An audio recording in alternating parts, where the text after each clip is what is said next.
Hello, my wonderful people. Welcome to Linda's TV show, the home of news. Here we react to all forms of news. Anything that is happening in the globe, we'll bring it to you here. If you like what you are seeing, kindly subscribe, put on your notification bell. This is very, very important to enable you to know when we upload a new video or YouTube suggesting our videos to you. Now, in this video, I want to put a disclaimer that I do not promote misleading information in this platform. We do not promote violence. I hate those things. We are here to inform, educate the members of the public about what is happening in the world. Banditry started under the watch of APC because they were the ones that brought them in. It was 1992-93 in Kaduna. A riot broke out which they call the SH0CK riot. I was a young boy, very, very young then. And people were killed in scores. If you are not an Afsa person practicing Muslim in Islam, they were killed. Especially if you are from the southern part of Kaduna, the tribes from the southern part of Kaduna, they were massacred. It was called the SH0CK riot. And if the next thing they do is to burn churches, kill Christians, and then if they are done with that, then they focus on businesses that is for Igbo people, Igbo-owned businesses, and they destroyed it. I grew up knowing that Christians are an endangered species in Nigeria. In the year 2000, when the Sharia riot, how many of you have heard of the Sharia riot? Hundreds of thousands of people were killed in Kaduna. I can remember vividly that we had to defend our house from people. They brought some Fulani boys and they faced our house. They were shooting arrows. They were stoning our zinc. They spot our zinc shooting arrows. Even though I was a Muslim then. Even though my father was a Muslim then. But because majority of the people in our compound were Christians, so they were willing to destroy every one of us because we're living with Christians. I can remember a particular church in Mando, for those that know Mando, in Kaduna, called Chapel of Redemption. That church was destroyed. And so from that time, anytime there's a little hanky-panky in Nigeria, the first target is churches and Christians. And this has prevailed for a long time. That even if there's a problem with in another country, the Muslim and the Hausas in Nigeria will rise up and begin to kill Christians. How many of you remember the Miss World crisis in 2002, 2001, 2002? That somebody drew a picture of Muhammad or something in France, long away in France, and they began to fight in Nigeria. Are you following me? Christians are endangered species. Now let me give you, and that's how it has continued. Scores have been killed, and they focus on regions where there is a mixture of both Christianity and Islam. If you look at states like Kaduna, states like Plateau State, states like Nasarawa, states like Taraba, states like Benue, states like Bauchi, states like Gombe, states like Borno. These are places where they focus on because they intend to eliminate every living Christian in that place. Anybody that debunks it is a total lie because I have grown and lived in the north. I've spent 80 to 80% of my life in the north, so I understand this thing. Several times, I cannot forget the Sharia riot. We were running for our lives. Even though we're Muslims, but we're still running because as far as you are not of that ethnic group, practicing what they practice, you are a victim. You can be burnt alive. Many of us saw human beings that were burnt alive, like roasted like yam. And it has been going on for a long time. The genocide against the Christian faith. Are you with me? Many years ago, in Kano State, a man was beheaded. And anything they talk about, he said blasphemy. And guess who was the person that led it? The man called Sanusi, Lamido Sanusi, was the one that led him on. And they beheaded him, they killed the Igbo man. They killed him and they put his head on the stake and they were using it to parade the city. You will understand of a woman also that is an evangelist. Evangelist Eunice that was preaching about 2016 or 18 in Abuja. And they killed her. We cannot talk about a young girl called Deborah Samuel that was killed. I schooled in Jos, and for years, the people of Plateau have been massacred. Riot breaking out every single time. The one that the moment anything happens, the next people that are victims are Christians. And it is unfortunate that all these years, the government have not been able to do anything about it. But the agenda is deep. Are you with me this morning? Why am I saying? Because I don't want us to be an ignorant people. If we are ignorant people, they will control the narrative. And this days, let me tell you this truth. God will not come and fight for you. Remove that thing from your mind. If Christians don't rise up, pray from now till tomorrow. God is not coming to fight for you. Are you with me? Now, in the year 2009, Boko Haram started. Boko Haram started because of a section. It was a political movement. They created Boko Haram as a political talks to bring confusion into the government of Goodluck Jonathan. And to be able to, destroy any opposition, starting from Borno State, under the watch of a man called Kashim Shettima, which is now the vice president of Nigeria. Kashim Shettima, and the other man, Ali Momodu Sharif. These were the people that started the business of Boko Haram as a political talks to be able to oppose their opponents. But after a time, the ideology grew and they began to destroy. Now, it became a problem and they began to use it to destroy, bombing here and there. In 2009, 2010. As of 2010, a man led a meeting in Jos. Are you with me? He led a meeting that they were going to annihilate Christians within the locality of Plateau, Borno, Plateau, Bauchi, Kaduna, and Nasarawa. And he said they are going to perform jihad. They will bring jihad and they will go to Peter. If the Islamic leaders are not willing to lead them, he is ready to lead the movement. I have the minute of that meeting in my phone presently. Guess who is that person? Issa Pantami, that was the former minister of communication under Buhari's regime. And several times, these are people that are terrorist sympathizers. And that is why the Nigerian army have not been able to win the war against the terrorism. Because people have, the terrorists have infiltrated the Nigerian ranks, the army ranks, so they cannot win the war. That said, Osama bin Laden was a better Muslim than he is. He was sad when Osama bin Laden was killed. And he has said it several times that Boko Haram should not be killed. He said they are their Muslim brothers. How do you win a war against terrorism? When there are people high in government that are sympathizers to terrorism, how do you win that war? Now, there are 4 categories of insecurity or people that are causing insecurity. Number 1, you have Boko Haram. Number 2, you have bandits. Number 3, you have Fulani herdsmen. Now I'm going to show you how they are connected. Many people don't know. The Boko Haram and the Fulani herdsmen have one mission. The mission is simple: Islamize Nigeria. Come to a territory that are Christian dominated, kill everybody there, occupy their land. Go to Benue, look for a community, kill them there, occupy their land. That's always me. Boko Haram and the Fulani herdsmen. Have you noticed that Fulani herdsmen they don't kidnap, they kill? There's hardly a place you hear that Fulani herdsmen capture that they say these are Fulani herdsmen. No, when they go, they kill. How do they kill? They kill with guns. You must now ask yourself, how does a Fulani man get AK-47? Do you know the cost of one AK-47?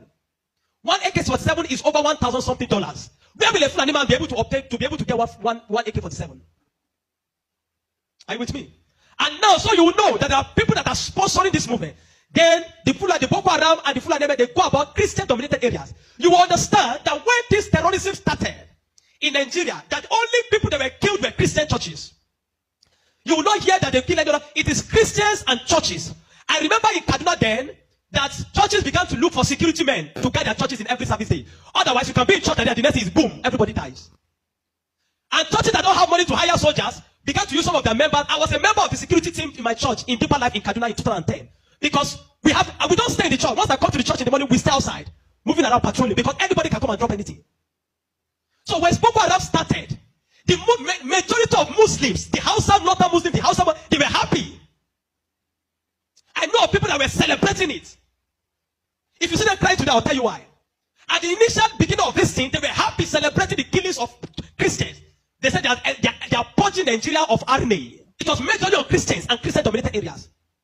But when it comes to 2014, the man Buhari and APC that wanted to overthrow the government of Jonathan, by all means, decided to employ mercenaries from Niger, from Chad, from all those Fulani, from other African nations where they're Fulani, and they brought them into Nigeria. What was the goal? The goal was that if Jonathan does not concede defeat in the election, they were going to rain hell on Nigeria. So they brought in these mercenaries, and they equipped them with rifles, the El-Rufais, the Buharis. Are you with me? The El-Rufais, the Buharis. Every one of these people called APC, they brought in mercenaries and armed them in the bushes and told them to wait. The moment Jonathan did not concede defeat in the election, they were going to start. But unfortunately for them, Goodluck knew of the assignment. He got intel about it, because the man said his ambition does not worth the blood of millions. So the man conceded defeat and left. And so they declared APC winner. Now, you have already brought people from different parts to come and fight. But what they wanted to come and fight for, they did not achieve anymore. So now they left those people in the bush. They left them with guns and ammunition in the bush. And when Buhari became the president, he abandoned them. Instead of them to settle them and let them go back, they abandoned them. And the people saw Nigeria as a place that is good. And the people decided to remain in Nigeria. Those are the people that started bandits. Before, we don't have anything like bandits. Banditry started under the watch of APC, under Buhari, because they were the ones that brought them in. Kidnapping, because they needed to survive. So they started by kidnapping. And they started by kidnapping. And they started by kidnapping. And they started by kidnapping. Over time, now, you understand that there are certain parts of this nation where there are mineral resources. Don't be an ignorant Christian. Follow me. Don't be an ignorant Christian. Don't be in a nation where you don't have understanding of what is happening. Now, there are some parts of Nigeria where there are good resources. And this is have been illegally mined by elites, the military generals, the oligarchs, the people that are the leadership of the North. They were mining these resources, and the money does not go into the federal government account. So what they do is that they employ the services of this banditry to create two things. Number one, to create diversion. So when you go to Zamfara, that's why you hear that they say that it's killing in Zamfara now. It's because of the illegal gold mine. There is gold in Zamfara that they are mining. And so these bandits that are already in the bush, some people collaborate with them, partnered with them, and told them to see, keep creating confusion, create chaos. When you keep creating chaos, the Nigerian state and the people of Nigeria will not be able to focus on the illegal mining. They'll be concerned about the insecurity. So the insecurity is created as a means of diversion in the north. Are you following me? It is created as a means of diverting the attention of the military and the Nigerian populace from being able to focus on the illegal mining of resources. And any part of the north where there is resource, you find out that insecurity there. Recently, it has started in Kwara because there's a great amount of lithium in Kwara too that they have discovered and they're mining. So they partner with the Chinese because the people that do this illegal mining are the Chinese. They partner with the Chinese to be able to. So the bandits became the security men of Chinese and other people to protect them. So that while they are mining, they can begin to cause chaos. Because while the people are mining and they are causing chaos, kidnapping, nobody will be able to focus on what the Chinese are doing and those people illegal mining. Every single day to this moment, I'm telling you, they are mining in those places. And they will take it to an airfield in the bush and fly it out of Nigeria. They are making billions of dollars from it every day while people are being killed. That is why you now hear that Muslims are saying that they are killing Muslims too. What you have, it is what Buhari created. The APC-led administration created, the banditry they created, is what is affecting the North now. Because the people they brought to come and kill Nigeria in 2015 did not succeed because good luck relinquished power to them. And now the people have become thugs. They have become tools to be used in the hand of men that are using them to secure their illegal gold mines. And that's why you kill them. That's why you hear that they say they are killing Muslims. Now, the Christian persecution and genocide has been there. So you find that at the other part, the Muslim and the Fulani men keep going around killing in all those parts. And the Christians and the churches have been silent for too long. This evil has prevailed in Nigeria because the righteous men have been too quiet. If we're ever going to win against insecurity in Nigeria, Nigeria must put two things Nigeria must do. Number one, Sharia law must be completely abolished in Nigeria. Because Nigeria is not an Islamic state. Why will Nigeria, some part of Nigeria, be practicing Sharia? The law guiding them in constitutional law that believe that if somebody deserves to die because he speaks against his God. Can an Hausa man insult Jesus and I kill him for insulting Jesus? But somebody believes when you speak against Muhammad, you deserve to die. How do you live in a country with somebody that has that kind of mentality? The military have become complicit. They are compromised. Nigerian military cannot win this war. 20 years from today, I'm telling you, 20 years from today, this thing of insecurity will not end because there are people that are enjoying it, benefiting from it, and reaping from it. If Nigeria wants to win this war, partner with America. Let them come and militate. I'm not sure I've seen that in Kano yesterday, some people were protesting that they don't want America to come. Because they believe what they have been told is that if America is coming to kill Muslims, and the man says he wants to come and kill terrorists, but they are protesting. Anybody that is negotiating, people like Ahmed Gumi, Sheikh Gumi should be locked away. A terrorist sympathizer is a terrorist. A man that believes that you are not supposed to kill a terrorist is himself a terrorist. A man that believes that we should go and negotiate. How do you go and negotiate with terrorists? Because you see, terrorists are not just criminals. They are working with a wrong ideology. A man that believes that killing he has nothing to lose. How do you negotiate with a man that believes that killing himself is going to meet their God in heaven to collect 72 virgins? How do you negotiate with such a person? A man like Sheikh Gumi should be locked away. A man like Ali Muhammad Bushari should be arrested. You want to win against terrorism, you must go brutal. No nation win against terrorism by pampering them. The custom is taking rice, seizing rice from Nigeria and taking it to terrorists in the bush that they need to take care of them because they are human beings. No. The moment you have become a terrorist, that you see that taking the life of your fellow human being is nothing, is to please a God, then you don't deserve to live. Children of God, I'm not going to ask you to pray because this is not a period of prayer. This is a period of action. Reverend Dr. Ezekiel from Jos, the man have been speaking, have created attention. Not for what have they invited the man for interview because they don't want to give the man any airtime. But you see, any little thing they will call Gumi and give him microphone. Gumi, they are inviting Gumi up and down. The media is complicit. The Nigerian military are complicit. You can't win war with this Nigerian army, not because they don't have the capacity, but because they are compromised. Buhari created banditry.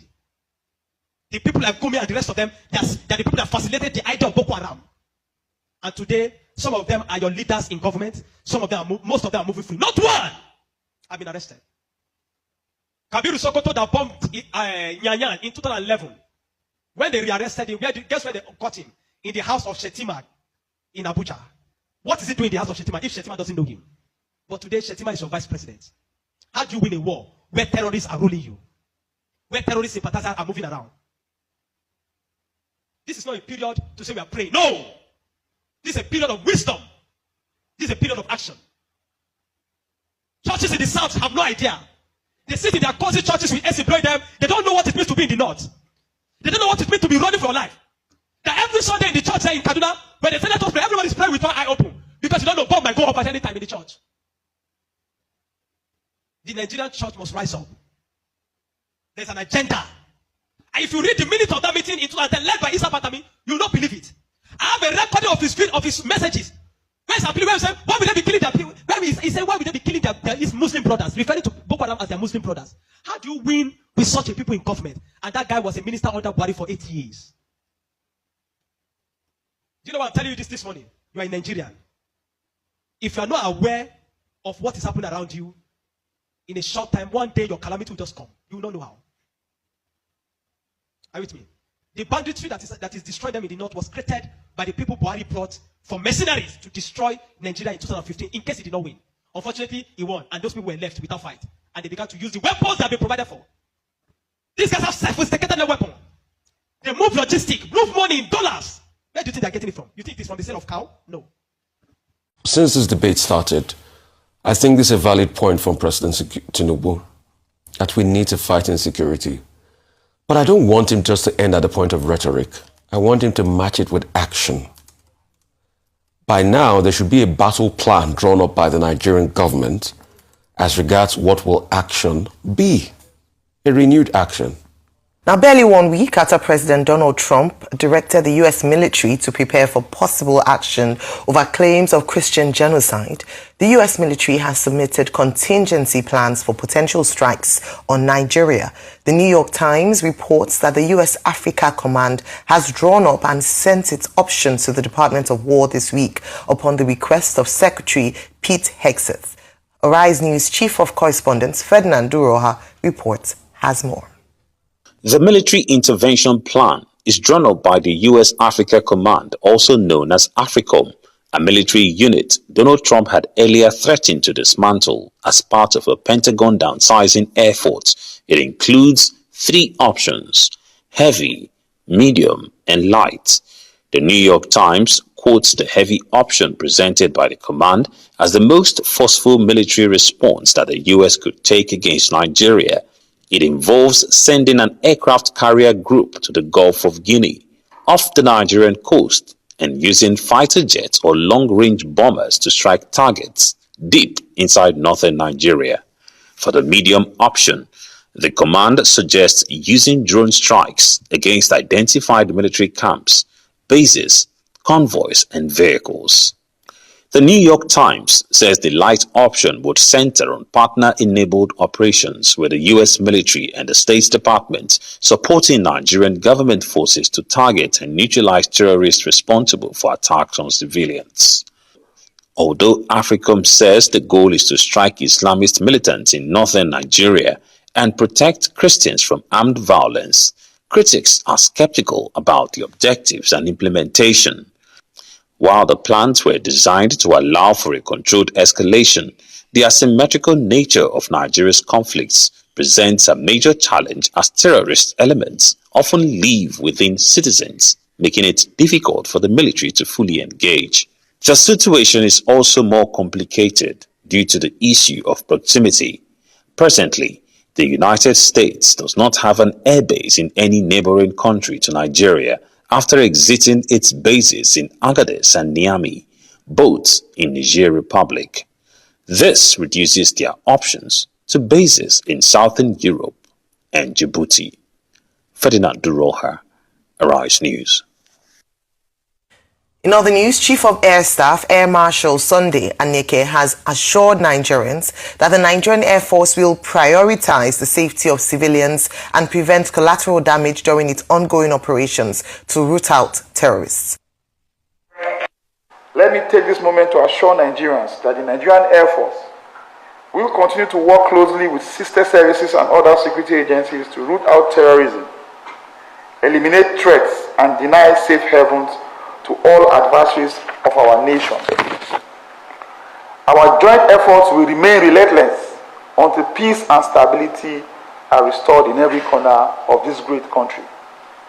We will further strengthen civil-military relations by engaging communities, winning hearts and minds, and building trust.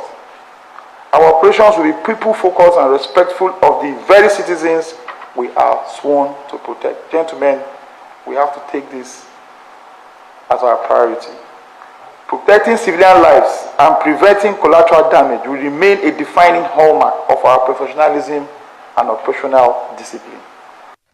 All right, very important statement there, Vimbai. Remember that in the last, under the last Air Force chief, there had been reports around bombings or bombs killing civilians in certain parts during some of their operations. So it's great to hear his assurance. But beyond that, first of all, it's a day of congratulations. Congratulations on your award received yesterday, TV Personality, TV Presenter of the Year.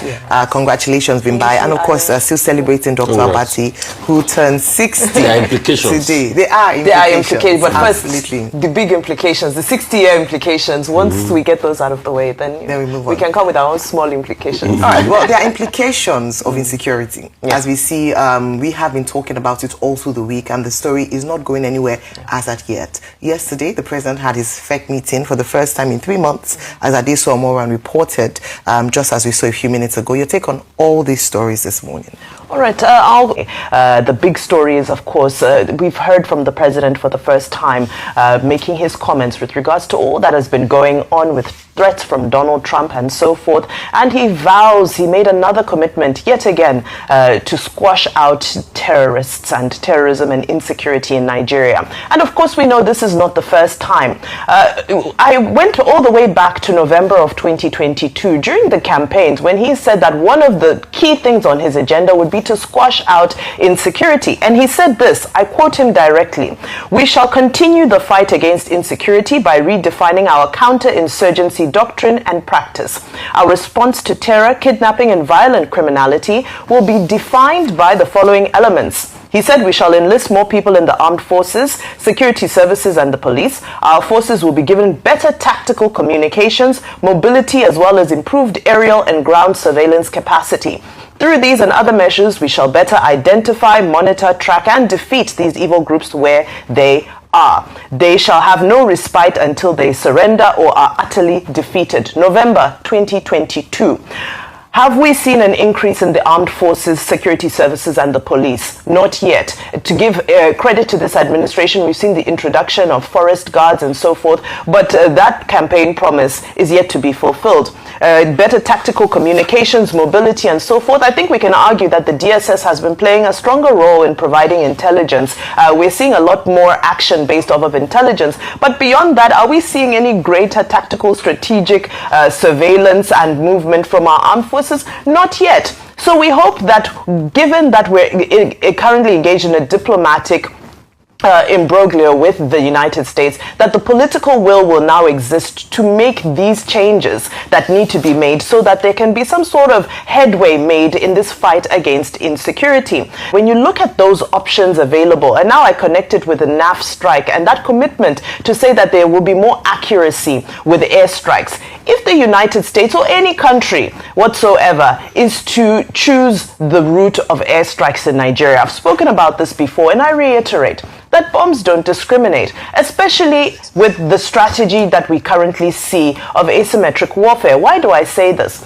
These extremist groups like to engage in human shielding. What is human shielding? In Latin, they call it moena ex captivis, which means hiding behind captives. They hide behind civilians. They hide behind the vulnerable. We saw it in Gaza. We've seen it in medieval times during the Crusade Wars. Even the Romans and the Greeks used it as a strategy. So when we talk of airstrikes, it's a very dangerous strategy because these extremists have decided to hide behind vulnerable people. So this is why people like me denounce any international airstrike coming in as a solution. We've tried the non-kinetic approach. Unfortunately, we haven't had any success with it, but I think that we still need to revisit ways to solve this non-kinetically, even though it's looking like the kinetic approach is going to be critical in squashing out terrorism once and for all. Once and for all, let's squash it out. Let's end the killings. Rufai, your take on these stories? A couple of things. At first, I'd like to acknowledge what President Tinubu said, that we need to squash and fight insecurity. I think since this debate started, I think this is a valid point from President Tinubu, that we need to fight insecurity. But I don't want him just to end at the point of rhetoric. I want him to match it with action. By now, there should be a battle plan drawn up by the Nigerian government as regards what will action be. A renewed action. Because you see, when the Americans wanted us to invade Niger after the coup happened, Nigeria's battle plan was leaked by a certain journalist. We had a quick battle plan of what we wanted to do in Niger before that was stopped and people kicked against it, because it will have brought monumental damage back to Nigeria owing to the cultural symbiosis between Nigeria and Niger.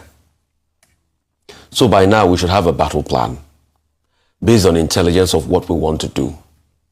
We should also have a battle plan based on tracking terrorism financing, because these people cannot work without finance. And in tracking terrorism financing, apart from the work the NFRU will do, we should also see how we can infiltrate financial cells across the Sahel. Because see, those that help change money and give money to these criminals, you can find them in many parts of the African continent. Anywhere you have a land route, you can see them carry money with their camels and other materials, as well as arms. How do I know this? I know of somebody that has gotten on an African expedition before, and he told me that all he needed to do was to tell a money agent from Nigeria that he'll be passing through some African countries. And when he went through those African countries, the money agents will always send people that will come and give him local currency in that country. All he needed to do was to give. So there's an informal money financial chain across the African continent, apart from even the banking sector. The NFI will track transactions through the banks, but there's an informal money chain that we should also infiltrate and see how these terrorists are being financed. Thirdly, I'm happy that the Chief of Air Staff has said they will prioritize protection of citizens when they do that, their airstrikes, because that's also important. We had the case of Iran where a lot of people were killed in airstrikes. And we've also had people killed from airstrikes recently. Because we want to strike terrorists does not mean we should also kill our citizens. I accept that argument. As regards America, with due respect, I do not think because Trump is not in good terms with the New York Times, we should discountenance what New York Times said. Because there are people in American government that talk to every form of media in New York Times. Trump is also not in good terms with the CBSs of this world. But he goes there to hold interviews, despite the fact that he gloats on those platforms how he made them pay millions of dollars in a court case. So institutions like New York Times and other American media talk to everybody. You might not be in good terms with the government, does not mean that you will not have insiders that also talk to you. Most of the job we do in the media is a symbiotic relationship between the media and government officials, even with governments that you don't necessarily will agree with. What did New York Times say based on their reporting? They said there were 3 thresholds. Number 1, a light attack. A light attack would be a symbiotic relationship between Nigeria and the American forces, which would be most likely the case, and which we have pretty much been doing in terms of training and reconnaissance information sharing. The 2 other ones, medium and heavy, will not work. What is on medium? Probably set up a base around here or use a long-range drones. America has something called the Reaper that can stay in the air for a while. Use those drones, hover around, but those things have known not to be effective, because the best you would just do is you would do targeted airstrikes. But after airstrikes, you need a ground troop force that can come and do a clearance operation after airstrikes. So that's not going to work. And if America or Trump thinks they can come and do that and to show that they've performed airstrike just like they are doing in Venezuela, it's a joke. By the way, based on what is happening in Venezuela as we speak, even the Congress is beginning to sanction Trump and say he has to go through them before he orders another airstrike. The third one, which is the heavy approach, is what they're saying, that they will probably lodge aircraft carriers in the Gulf of Guinea, fly out of the Gulf of Guinea, come into our territorial waters. All of that will not also work. The best bet will be the light approach, which the Nigerian government has also said that if they want to give us some support, they can give. For me, even if we are doing the light approach, is an indictment on Nigeria. It just shows that leadership has not worked. I feel with the strength of this our military that fought over 6 different rebel groups between Sierra Leone and Liberia, we should be able to get the work done effectively. It's just that leadership is missing to a large extent. I wish Nigeria well, and I hope we're able to surmount insecurity and stop the killing. Yes. We hope that we are able to surmount the insecurity and stop the killings. I would dare say that take or discountenance President Trump's threat at your own peril. Yes, we might say that, oh, he speaks a lot and he's known to yo-yo on his policies. But if you look at his antecedents and going by that New York Post report that a military action, a draft action plan is in the works, then you would know that when Trump speaks, especially speaking about going into another country, most likely he has made up his mind, he's concluded, and he's just giving notice. It's only a matter of time. I had the opportunity to also just get a feel from military, and the truth is that there's an expectation of that happening. However, how does Nigeria then manage this? And when I talk about this, I talk about Iran. By the time he had said it, by the next day was in Iran with military intervention. You look at what is going on with South America, the war against, the fight against, military action against drugs. He's gone ahead and he's done it. With Gaza, the war in Gaza, Israel's intervention, he spoke and he went ahead and he did it. So it's very likely and almost certain that as he has spoken with regards to military action in Nigeria, it will happen. What we're calling for is a consolidation of efforts between the U.S. military and the Nigerian government. Now, the advantage of the military, of the U.S. military, is number one, they have the capacity. Well, first of all, they know where the people are. They know where they're hiding. They already have identified their targets and they have the capacity to go on. What has been argued again and again as to the reason why Nigeria perhaps has not been able to contain terrorism despite successive governments increasing the budgets on security and putting, making all the efforts and saying the right rhetorics around defeating terrorism is the fact that there's a lack of capacity and in some instances a lack of political will. As we are finished watching this interesting video, please, I want to see your comment, your contribution, your opinion in the comment section. Like I said earlier, let us do it constructively. Tell me what you think about this video that you have just watched, and also about the platform. If you haven't subscribed, what are you waiting for? Please remember to subscribe, put on your notification bell, share this video, and remain blessed.